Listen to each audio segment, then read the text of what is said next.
Hello and welcome to Quality of Life Radio, hosted by Lisa and Nancy, editors of BigBlendMagazines.com.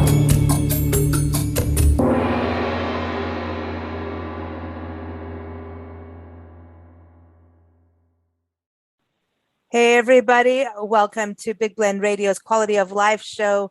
A few weeks ago, we interviewed best-selling author Eva Shaw about her novel, The Seer. It's a really good one, you should get it. But she was telling us how she was donating the proceeds of the book to Days for Girls. And so we're like, well, what's that about? And it turns out this is a really cool nonprofit organization that works internationally, nationally and internationally. And they are all about advancing what they say, menstrual equity. Who's heard of that? Well, now we know.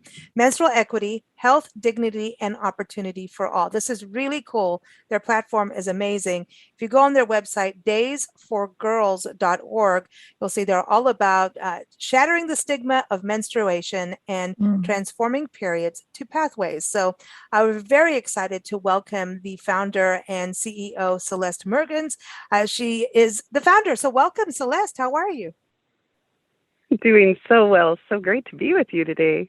And Nancy and I are excited about this because I want to start at the very beginning of menstruation, because your period, I mean, I remember in high school, like if anything happened, then it was like, this happened to her. And it was also a thing where guys just turned away. Women were embarrassed, so girls were embarrassed about. And I mean, I went to, my menstrual awakening was in South Africa. And so it was a very interesting time back then. Yeah, and, that's different.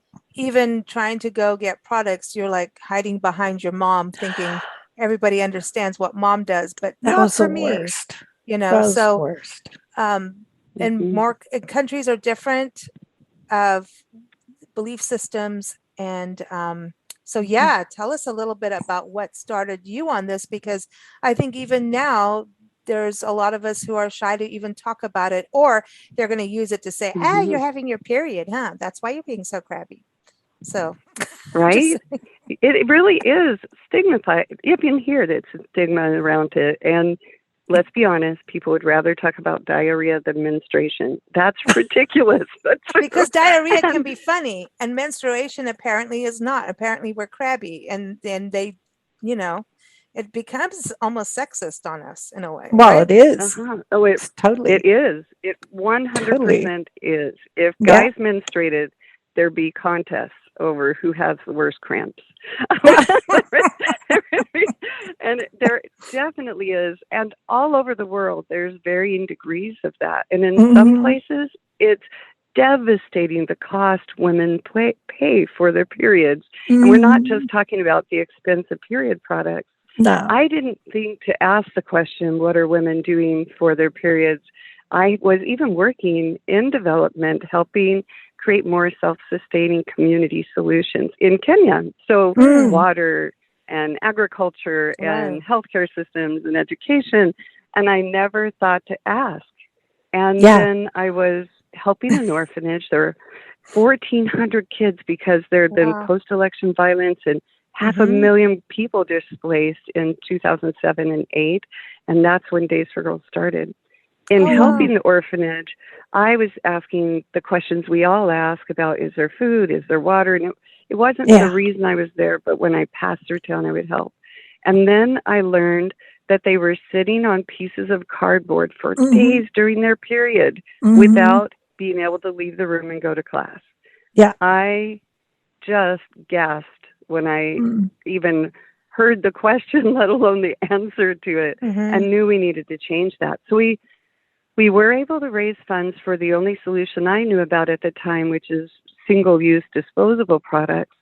And I did know, however, that if we sent money every month for pads and they needed food, it would go for food. That's the right decision to make if you're choosing where your resources go. So how do we give the girls a solution they could count on month after month?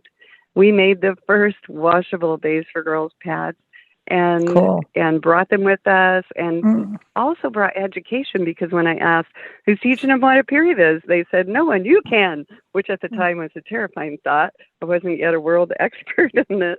Mm. And then when we got there were 500 girls who needed menstrual pads and solutions, and we had to do it in the education and pass out their Days for Girls kits in 2 shifts. We call them Days for Girls kits because they give them their days back, literally. They could leave the room and be part of their community. So as we taught them, afterwards they came up to me, and about 10 of them were standing there and smiling, and one of them said, "Thank you so much, because before you came, we had to let them use us if we wanted to leave the room and go to class."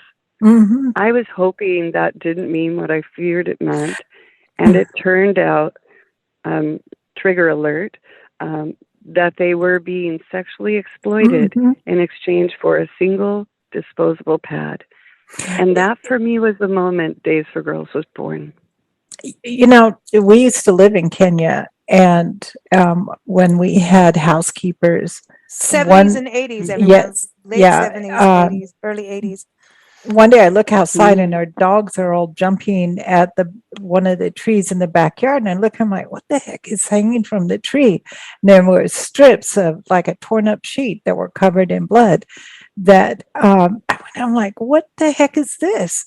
And the girl said that Matroba, was it Matroba? She said no, she's advertising for a husband.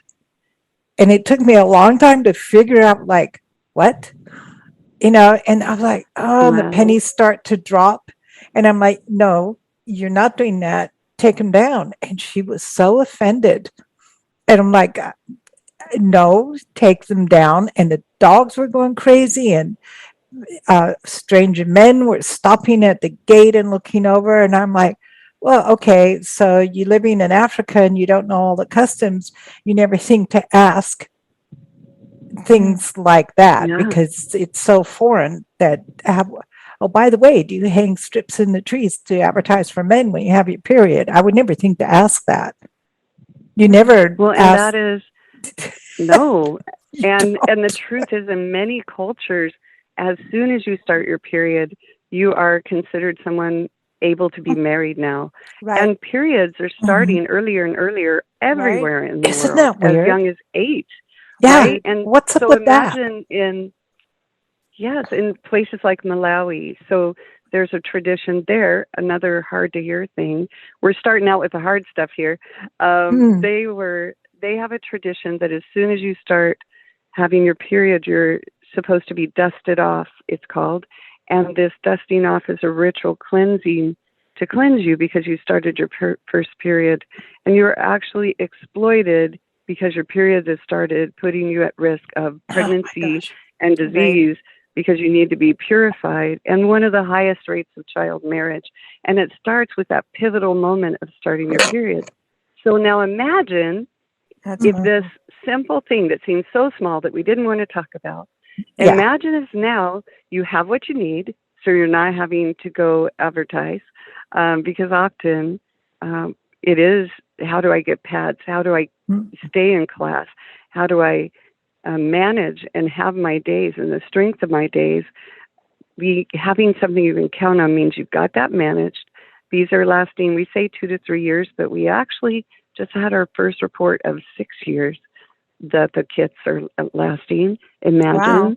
And then imagine that now you know what a period is. You have confidence that you're not cursed, that there's not something wrong with you, that you're not, because it's not just that you're curse. Now. God. Yes, literally. So imagine. Well, they used to call it the curse. Yeah. Oh, for sure. Yeah. Yeah. My grandmother called it the curse. Yeah. My grandmother is from England, and she called it the curse. Wow. Yeah. So that's just that. So you hear of a kit that actually gives women some kind of dignity. That's what I think what is so great about it is that you have a little bag and you've got this kit and it's washable. And I want to touch on all of that, but going back to that stigma of the curse, you know, and you think about women around the world, and in Africa it is different, India, you know, just the developing nations. it is so difficult for women, and it starts Mhm. at a young age. So there's a Mhm. psychological thing.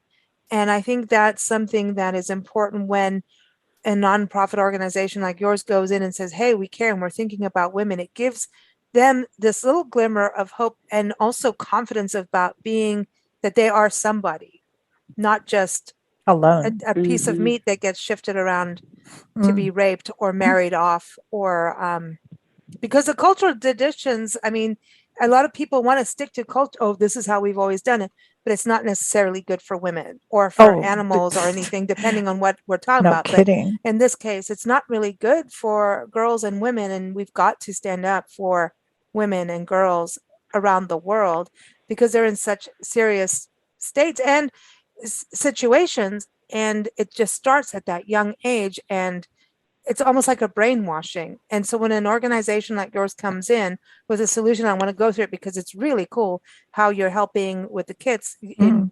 and also entrepreneurship. And it's amazing what you're Yeah. doing. But do you see Mhm. just even the fact that you're acknowledging their situation, that little bit of hope of, oh, we're somebody? 100%. That's so Mm. perceptive of you. Here's why it matters on so many levels. One, if you don't know what your body's doing, everything we associate with blood is Mm. illness or injury, right? And Yeah. if it's believed in your community that it's a bad thing, that you may or may not trigger, you're a woman now, but it's not. For instance, in India, a friend of mine was at a Days for Girls educational. We do education with our products all the time, every time. Mm. And she was doing one of those in India while the girls received their kits. And she said she learned that they had just 3 months earlier had a maturation class for both the boys and the girls. She said, "That's amazing. What did they teach you?" And they said, "Well, to the boys, they said, your shoulders will widen, your voice will deepen, your muscles Mm. will start getting stronger." And then to the girls, they said, "And you are about to have an unfortunate liability." That's it. No.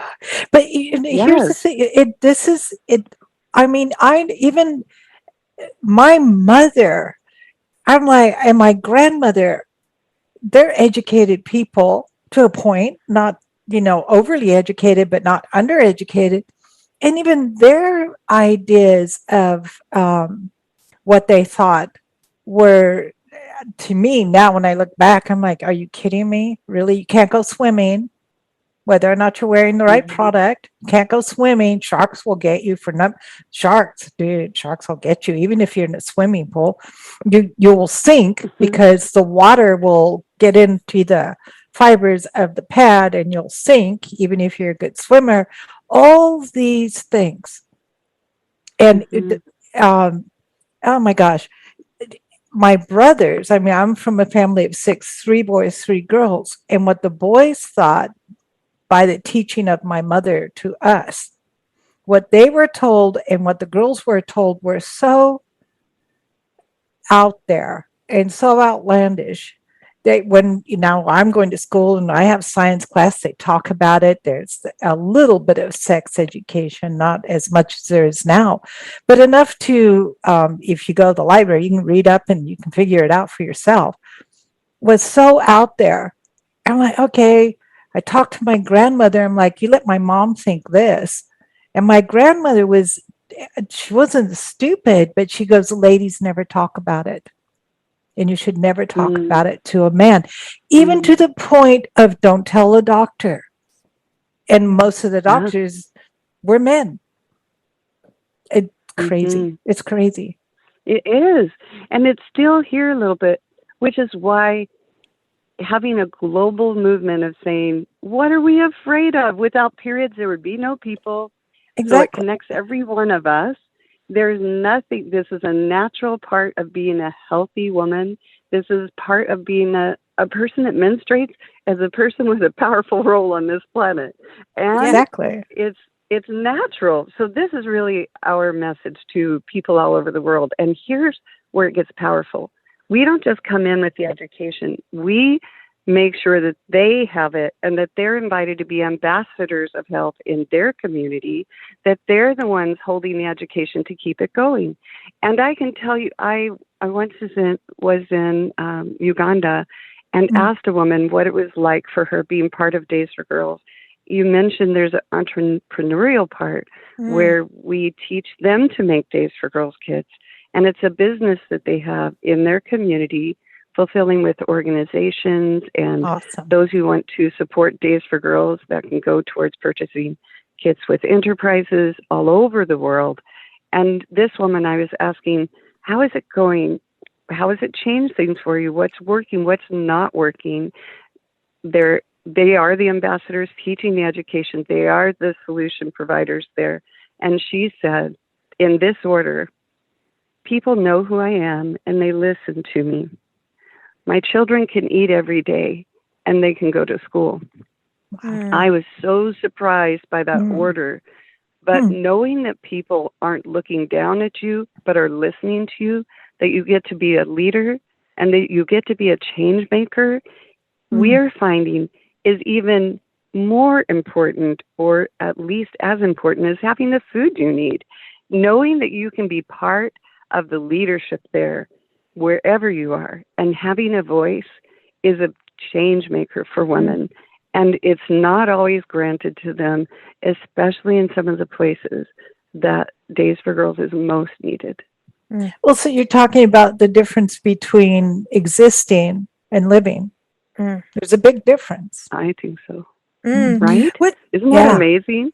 I love that you're doing the entrepreneurship. It's Way like cool. here, we're doing a business for women, and it's also very difficult in some countries, I can imagine. And so how do you kind of back them up so they're not standing there on their own and as we would say in South Africa, get donnered by like the other side, going like, because so just in some countries, women are so you're second class and for sure, forced to be Very subservient. And so when a woman is going, here, I'm going to be entrepreneurial and do this, I'm going to stand up, they could be the only one. From what I was looking, it looks like maybe that's part of where you go and start working with the governments locally, or the bigger national, because they do need that backup. They can't be the only ones, because it won't.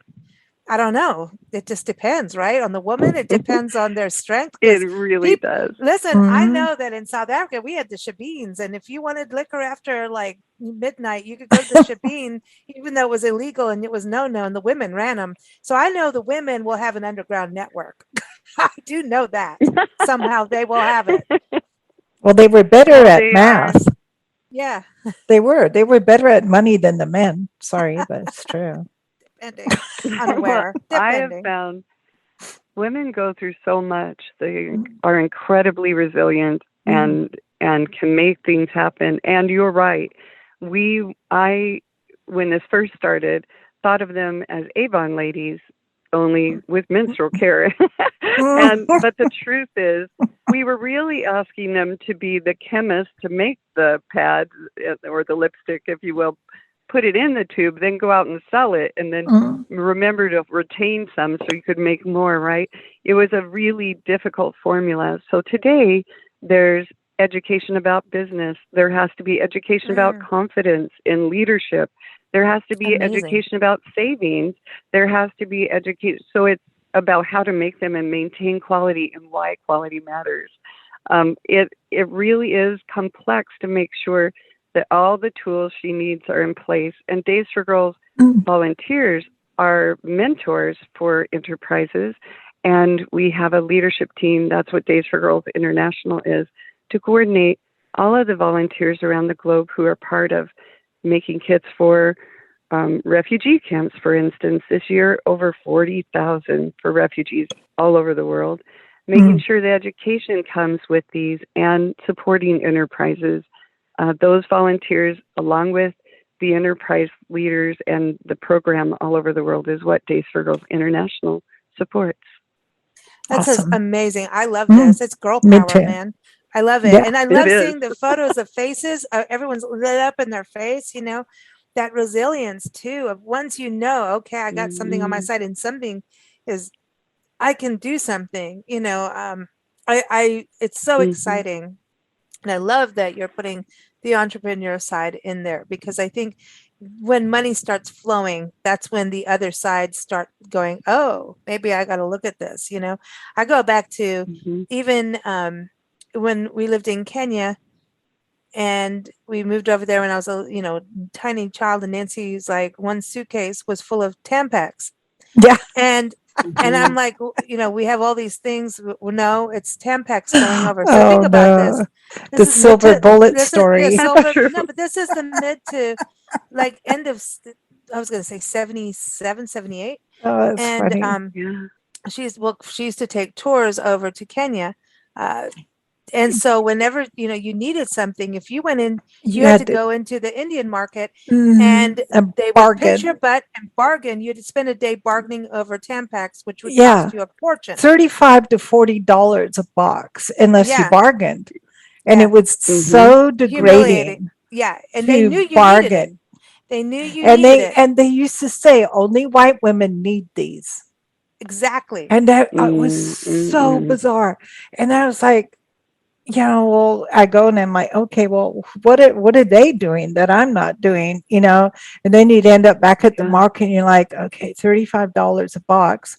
So I brought a suitcase full of them over, and I mean, a whole, I'm like, oh, this is going to give me a few years to get used to this system, right? And then we got robbed. And the robbers came in and they opened every box and every little tampon package and left them scattered on the floor. Then the police came in and dusted them with powder for fingerprints. And this one policeman held it up and goes, "Oh, but madam, what is this?" And he's swinging it by the string. And I was like, oh, I think I want to go home. But that is awful. But that just shows where it so was we just call that the silver bullet, because they dusted it with silver powder. And fingerprints. So Nancy told him she uses it to put makeup on. Yeah, because like, how do you explain this now to an African gentleman who doesn't understand, like their wives and their daughters aren't getting it's for putting makeup on. So if a white woman comes over and that's what they're going through, what were the women going through, the Black women? South Africa was a lot better. However, I've also read reports and listened to reports about France getting nailed with, and also because women are getting taxed just in general on tampons and pads and, any period products being a luxury item. Is that something? Oh my gosh. It's true. So you can join the Days for Girls advocacy team and volunteer to help wherever you live on abolishing those luxury tax. Because how ridiculous is that? You can get all sorts of things but that is a luxury tax. And people need to be able to use the equivalent of food stamps for that product too, and that's not the case yet. So really? Oh my gosh. Even here in the United States, people end up. Yes, we got a call from community and schools in New Orleans, and they said we need it here. They needed 2,800 girls were having to use toilet tissue, use paper towels, or just wash. The nurse would help them wash out their uniform, turn it around, and head back home and not come back until their period stopped in New Orleans. So everywhere people need to know about. There are washable pads. There are menstrual cups. Days for Girls also provides menstrual cups to those who can do it, and those last up to 10 years. It's really important to know there are lots of alternatives. And all over the world, women use things like rags, like you said, which don't have a way to secure them often. So they can chafe, they can fall out, they can twirl, they can be uncomfortable, they can worry. Most worry about and some cultures aren't wearing panties. Okay, yeah, so exactly. That's another thing, Correct. Right? Some cultures of women are not wearing panties. Like you could straddle tissue or what. I mean, and we've all been there as women at oopsie, we need help. You're not supposed to be here yet, but here you are. Hopefully. I don't know I don't know how the girls in thongs do it, but if you're, you're in trouble, I was going to say Safety pins. Women should always carry safety pins. But there's when you think about the different cultures that don't wear certain things, that it's you.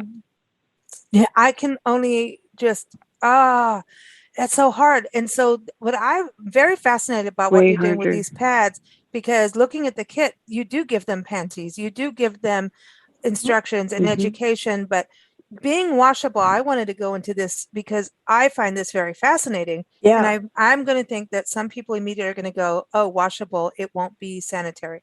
Well, let's go into what we do with kids' diapers, babies' diapers.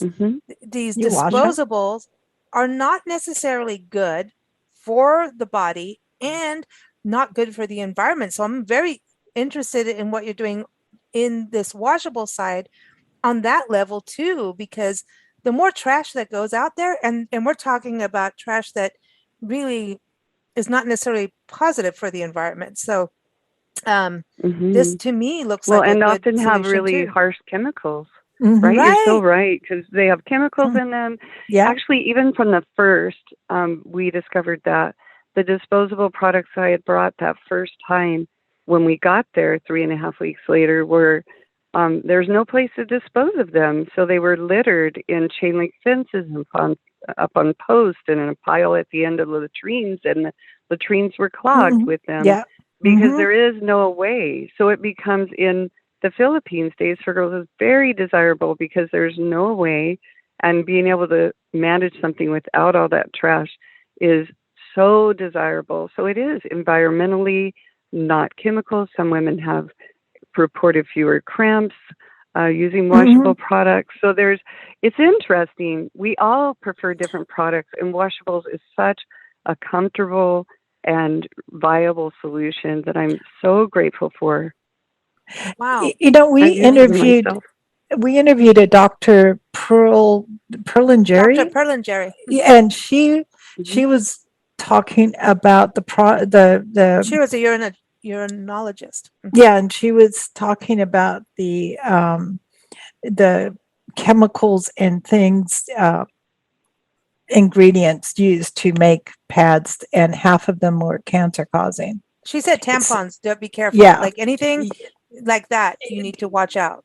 Yeah. And so, we're like, oh my gosh, no matter where you turn, you need the product, you need something.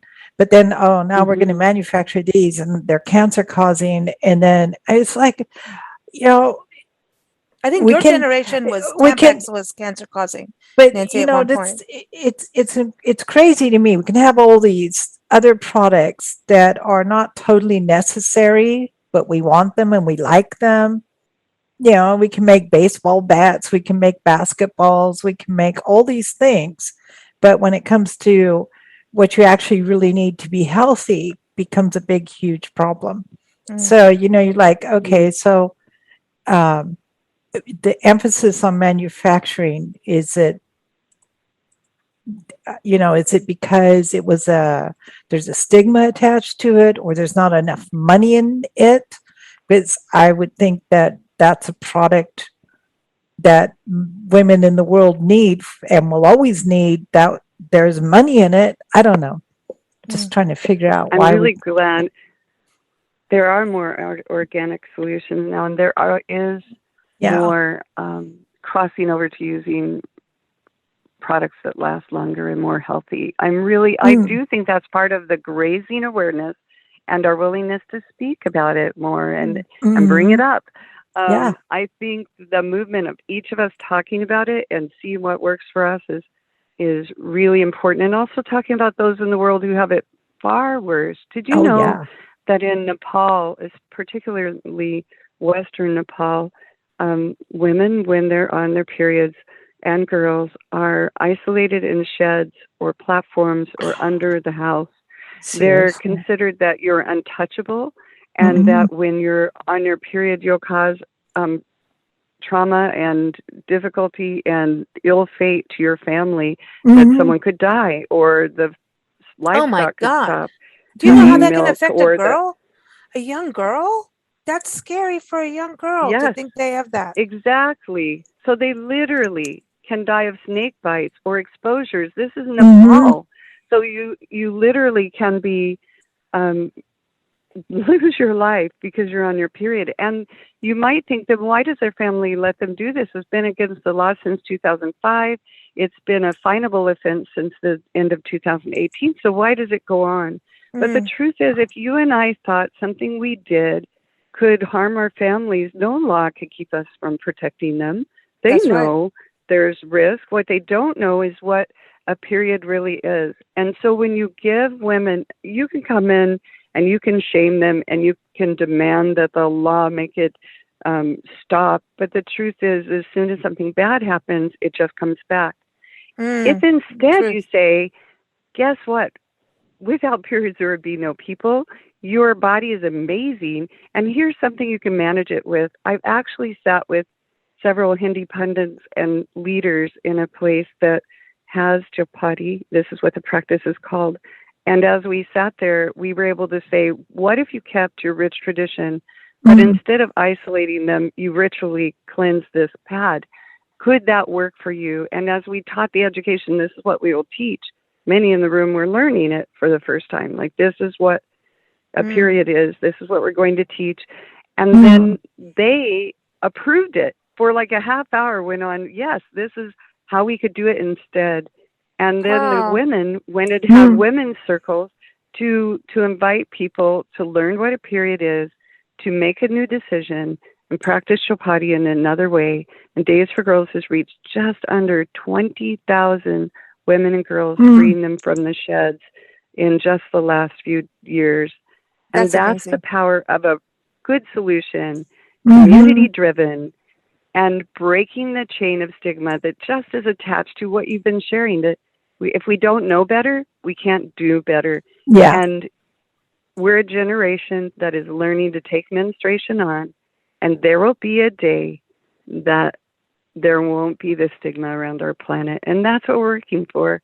And it's something we can achieve in our lifetime. I love that. That's what I love. I really, really love what you're doing, because I think, you know, the education component, and it's very hard to get your foot in the door to do that in the different countries and different for belief system, sure. especially for women.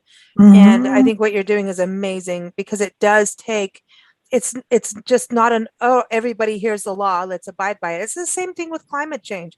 Okay, everybody stop doing plastic straws. Okay, now we have a big drama. Yes, you know, you But can use, you know, it's historically, there's a whole bunch of myths about menstruation.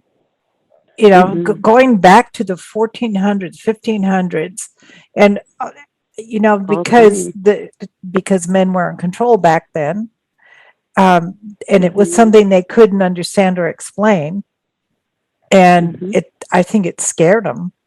And yes, I think people life can be scary to mythology. people.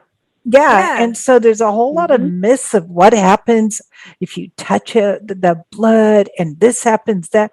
There's a whole bunch of really mythical things that people were told, and it takes a long time for that kind of stuff to be replaced with knowledge, especially when it's a taboo. Like, even the word taboo comes from women having their period. Did you know that? You're right. It's absolutely true. You're spot on. It's like, isn't that amazing?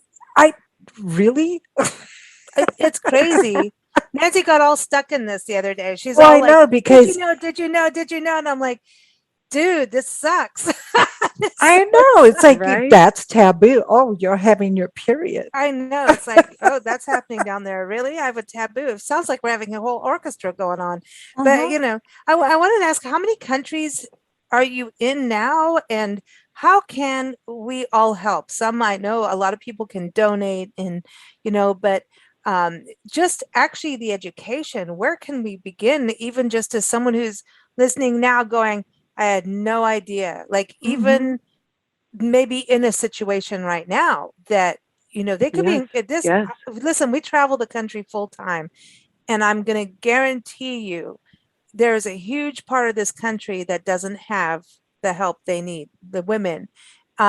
We've seen things, and we have some interesting off the grid communities where you wonder what happens to the women. I'm not kidding. Nancy and I should Hmm. photograph and whatever, but we some areas really need help. Like you're saying, New Orleans of all places, you would think, it's a city, Yeah. but yeah, tell us about like how far have you gone with this and where can we all help? Hmm. Because now we're Thank all you. like riled up. Let's do this. Mm. Days for Girls has reached, get ready for this. This is how global this issue is. We've reached 144 countries on 6 continents. That's how Awesome. global it Wow, is. Right that's where you are, amazing. wherever you live in this world, there's the need for good projects and education. Yes, and get ready for this. We just reached, just a couple weeks ago, hit the milestone 2.4 million women and girls reached. So, and Cool. That's people with periods amazing. having what That's they need. Kudos. awesome. It's Yeah. really wonderful to see that something that is so simple and direct can Yeah. create such good shifts in confidence, in awareness, in freedom, in dignity, and in health, and opportunity for women and girls to live the fullness of their days and do it with confidence. And you can help by passing the word. We have videos on our website that are so beautifully done where you can hear the girls and hear the communities and see beautiful locations all over the world where they're sharing their stories and learn more of what we do and share those with others. You can follow us on social media and hear more of what is happening around the globe to shift the stigma to opportunity. And then you can also donate and contribute to Days for Girls and watch what's happening as this happens. You can volunteer with a Days for Girls chapter or team that also is on our website. And you could be part of our advocacy movement where you can know what's happening in your community in regards to addressing the tampon or pad taxes where you live and be Mm. part of the movement for that as well. There's so many ways to help. And most of all, you are challenged to do the impossible. Talk to complete strangers and or family about, hey, did you know this is an issue? And check out Days for Girls. This is See, something we can change. I like it. daysforgirls.org. I love the name too. That Yeah. is awesome. How did you come up with Thank that you. one? Just it is. It's like, you shouldn't be in a shed underneath the Yeah, house. really. It's like you should be Seriously. pampered at that time, I think, you know. Yeah, you can have your strength back. Exactly. That's what happened. We were talking about what should it be called as we were hearing the first reports of how much this is needed. We recognized this wasn't going to be a one-time thing, that we needed to get behind it. And we were talking about what could it be called, and we thought of dignity, wings, Mm. period, Mhm. all these things. Mm. And then what does it give them? And then we came back to days. It literally is giving them back their days, and we're not telling them how to use it. Yeah. We're just saying, Mm. go, have your Yeah. strength back, and use them Yeah. the way you will. I love that It's a because powerful thing. I want to say Mhm. this too because just living in different places and seeing what happens and being on the other side of the coin too. When coming back to this country was and we've lived in different places and you have a culture shock kind of living Mhm. there, right? When you're a tourist, it's a little different, but when you live there, it's like, okay, It's a how am whole I going to different make this world. work? And Mm-hmm. the biggest culture shock was coming back to this country for me. I was in 19 and I was like, what the heck? We have all these things on the shelf. And then learning, like having been in the other side and living in both countries, South Africa and Kenya, and how, foreign aid would come in and you'd see, oh, we're dropping this food and this relief and Mhm. all sounds really great, right? And learning a little bit more being over here that what food we were giving over was not, it was basically genetically modified food. It was Mhm. Monsanto products. It was all Yeah. these things that were not actually positive. It's like, we're going to look good by doing this, but it's kind of it's the bottom grade. It's not really going to do that much. You're actually harming more. And so most organizations, I would say, that would be, hey, women have a problem over there. would be the first thing they would do is give all the cancer causing products over Oh, and make themselves look good. You know what I mean? So I really have to say this because it happens. It happens. And Nestle it's products. and it's not and I don't Nestle we shouldn't products. even be naming all those things, but But it's during kind of the this during the it's 70s, that Nestle products were when people started investigating cancer-causing chemicals in our food, and they got labeled with it, whether it's true or not. Not going there, but Africa got that everything was offloaded in Africa. yeah. So I'm just saying that the things were it was like a fake band-aid Mm, instead of a fix that actually went from like we were talking about earlier, surviving to thriving and or living even. Mm-hmm. Let's get to the middle Mm-hmm. ground of living. And so being on the other side, Nancy, I've seen a lot of bad stuff that we shouldn't mhm, have. And I'm glad we have those so we know. And I know you have with all the traveling you've done around the world and the work you've done, which has been amazing. But to come in with a true fix mhm. that Yeah. is healthy and something that Mm-hmm. can last, like you're saying, the cups, the menstrual cups, the Mm-hmm. something that's washable. It, I Yes. think it kudos to you for that and thank you because we've seen the other side and it sucks what happens and everybody thinks this is glorious and beautiful, supports it, and the money's going to the wrong place half of the time instead of these kind of movements, and that you're empowering people to create a business for themselves and help them do it. I love that, and also change that conversation and that dialogue so women don't feel like they have to hide their head with their periods. I mean, even now to this day, I know young girls, they have their period, they're shy about it. Oh, don't ask your husband to go get a box of whatever. Oh no, Oh you my can't. God. So we still have that stigma here in the United States. How are we going to get it to the rest of the world? And you're doing the hard side of it. So really, thank you for that, for doing it truly with integrity. That's hard to find. So thank you for that. It's our pleasure. It's Yeah. really a joy to know there's something we can change in this world, right? There's so Right. many things that are hard to change, so Mhm. many things that are hard to hear and hard to know about, and the consequences women and girls face are difficult and are hard to hear about. And this part of having what they need and the education to reverse cycles of violence against women and that feeling of being less than, Yeah. this is something we can change. And Yeah. that wakes me up early in the morning, excited to get started again. I We can bet. do this. And Mhm. I'm so glad you've included Days for Girls in your conversation so that more people will know about it and join We in. we got to thank Eva Shaw, the author. She Yes, connected us, and I'm I like, oh no, love let us. Eva. I know. And she just like that day, she's like, no, I'm doing it. And I'm like, oh, I love this. This is so awesome. So thank you, Eva. Everyone, follow her at And her great book, evashaw.com. too. Yeah, great. Mm. It is the Seer New Orleans, huh? It's set in Mm-hmm. New Orleans, World War II, with a psychic and a Chinese Cool. medicine So man. fun. Everyone, check it out. The daysforgirls.org is a website to go to. We want to thank our sponsor, Dr. Jackie. You all hear on Big Blend Radio, Dr. Jacqueline Ubani. She is a cardiologist, electrophysiologist, and author of the best-selling book Women and Heart Disease: A Real Story. She is on a classic drive to teach women in America about heart disease because it is Mhm. the number one killer of women in the United States. And so she says silence is one of the most deadly aspects of women's heart disease. Same thing as what we're talking about with Days of Girls, Mhm. of Days for Girls. Silence sucks. We've Yeah. got to have these conversations. And so she's really about women's empowerment of health. And I know that means girls too. So keep up with Dr. Jackie at Women and Heart Disease thebook.com or women and heart disease book.com, excuse me, and keep up with us at bigblendradio.com. Most importantly, daysforgirls.org. Thank you so much, Celeste, for joining us. That's awesome.